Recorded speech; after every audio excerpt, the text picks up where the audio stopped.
Digital TV media. Bharatiya Janata party का इस समय गांव चलो अभियान चल रहा है।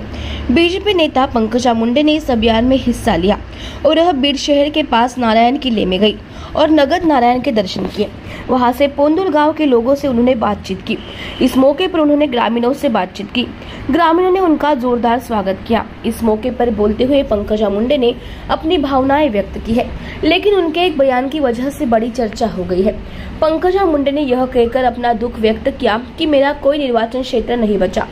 पोंदुल में ग्रामीणों से बात करते हुए पंकजा मुंडे ने मन की बात लोगों के सामने रखी। पिछले 5 वर्षों में जब कोई चुनाव होता है, मेरे नाम की चर्चा हमेशा होती है और यह स्वाभाविक है, क्योंकि लोगों को, मीडिया को लगता है कि मुझे नामांकन मिलना चाहिए। पंकजा मुंडे ने राय व्यक्त की है कि अब भी इस पर चर्चा हो रही है। इस बार भी उन्होंने बड़ा बयान दिया है। पंकजा मुंडे ने कहा है कि अब जब तीनों पार्टियां एक साथ आ गई है तो मेरे पास अब कोई निर्वाचन क्षेत्र नहीं बचा। उन्होंने यह भी बताया कि लोग मुझे कहाँ देखना चाहते हैं, इससे ज्यादा महत्वपूर्ण यह है कि मैं कहाँ जाना चाहती हूँ। बीजेपी का गांव चलो अभियान जारी है। इस अभियान के जरिए बीजेपी नेता पंकजा मुंडे ने ग्रामीणों से बातचीत की। पंकजा मुंडे इस अभियान के मौके पर बीड़ के पोंदुल गांव पहुंची। इस वक्त उन्होंने ग्रामीणों से बातचीत करते हुए बड़ा बयान दिया है। खरं तर दरवर्षी भारतीय जनता पार्टी म्हणून वेगवेगळे कार्यक्रम प्रधानमंत्री नरेंद्र मोदींच्या संकल्पनेतून डिझाईन केले जातात। जसं हा कार्यक्रम मागच्या वेळी पण झाला तेव्हा मी मध्य प्रदेशमध्ये होते आणि आम्ही टिफिन बैठक वगैरे असे इनोव्हेटिव्ह कार्यक्रम ह्याच्यामध्ये घेतो। आत्ता पण आता गाव चलो अभियान म्हणजे गावामध्ये जाऊन एक दिवस गावामध्ये राहायचं आहे।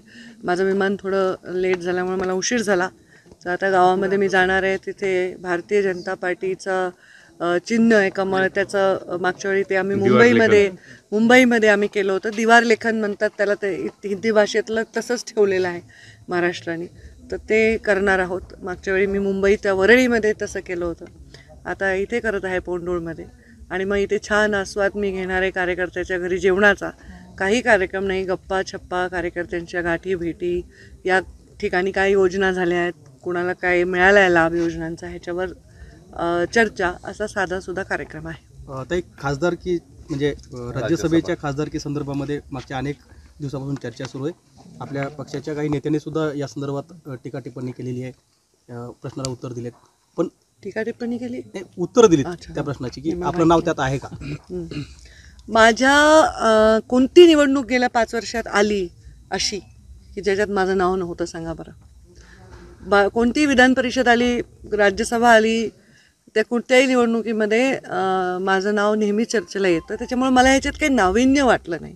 साहजिक आहे की अनेक वर्षे झाले मी एका पदाच्या प्रतीक्षेत आहे असं लोकांना वाटतं, मीडियाला वाटतं, किंवा अनेक विधान परिषदेचे सदस्य होऊन गेले, राज्यसभेचे होऊन गेले, त्या हिशोबाने लोक त्याचं नाव साहजिक माझं घेतात। आणि आता या युती नाही, ही जे आता आमच्याबरोबर नवीन पक्ष 3 पक्षांचं जे सरकार आहे, त्याच्यामुळे साहजिक एक प्रश्नचिन्ह आहे की मला मतदारसंघच राहिला नाही। त्यामुळे नॅचरली या चर्चा येतात, तर ह्या चर्चा आल्या आहेत, त्याला मी काय करू शकत नाही। असे आधी आलेले आहेत आणि आताही आलेले आहेत।